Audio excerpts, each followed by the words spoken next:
Anong tinitingnan mo, bebe? Pasalubong? Walang pasalubong si mami sa iyo. Ay, kawawa naman itong batang aso na to.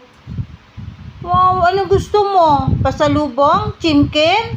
Gusto mo ng chimkin? Ha? Dapat pala may pasalubong si mami. Nagugutom ka. Oh, puntahan mo si mami. Sabihin mo, nasaan yung pasalubong? Puntahan mo si mami. Sabihin mo. Tingnan. Sabihin mo.